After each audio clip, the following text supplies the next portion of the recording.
Hello and welcome. I'm really glad you're here. In the last episode, we talked about shifting away from outcome-focused goals and towards system processes that support action instead of demanding willpower. Today, we're going to talk about something even more foundational.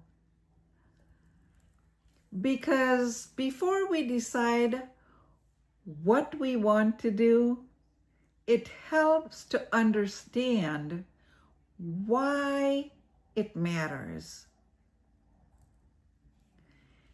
In this episode, we're going to explore how connecting your values and creating a simple personal mission can guide goal setting in a way that's steady, meaningful, and much kinder to neurodivergent brains. Many people believe that motivation should be enough to carry them towards their goals.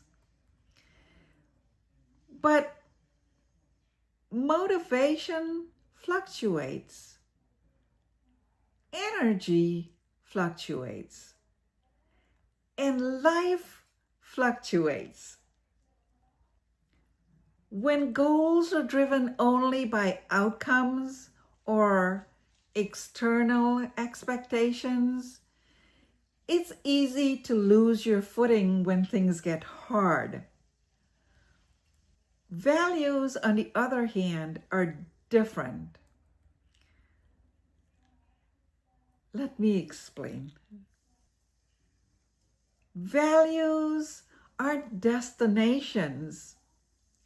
They're directions. They don't require perfect consistency, only repeated alignment. Values-based goal setting shifts the focus from achieving to embodying. Let me clarify.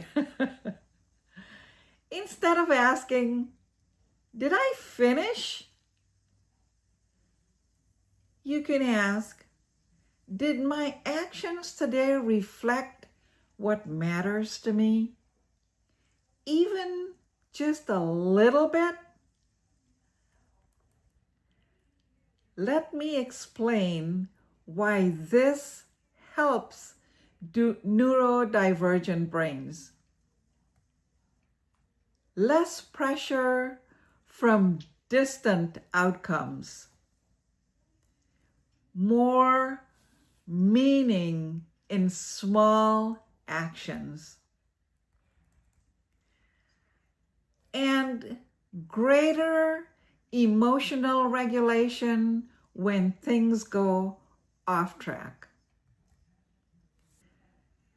When actions are connected to values, even small steps feels very purposeful.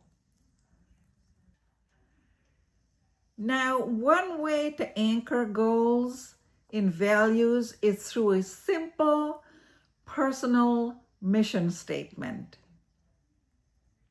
This is not a rigid declaration or something you have to get exactly right. It's a living reflection of what matters to you right now. Here's how to invite reflection with questions. You might ask yourself, what is most meaningful to me? What do I want to stand for? What do I want my life to be about?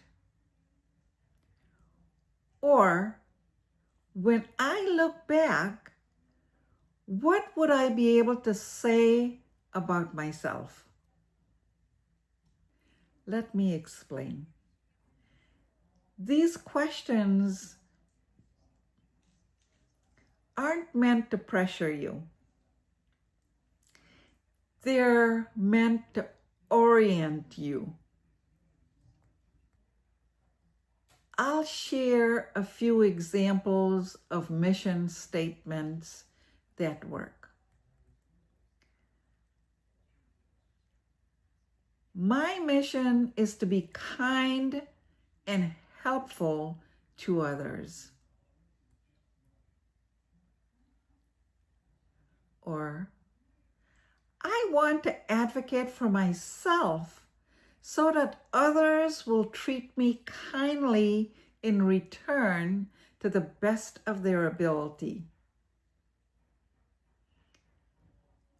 Or, I want to learn to accept and have compassion for my challenges while continuing to grow in my areas of strength.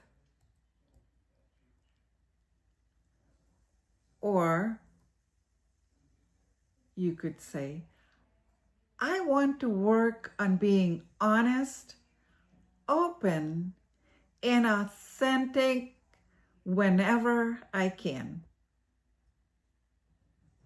Notice how this isn't about productivity or perfection. It's about alignment. When goals are connected to values, persistence changes. Let me explain. You're no longer asking your brain to chase motivation. You're giving it a reason to return.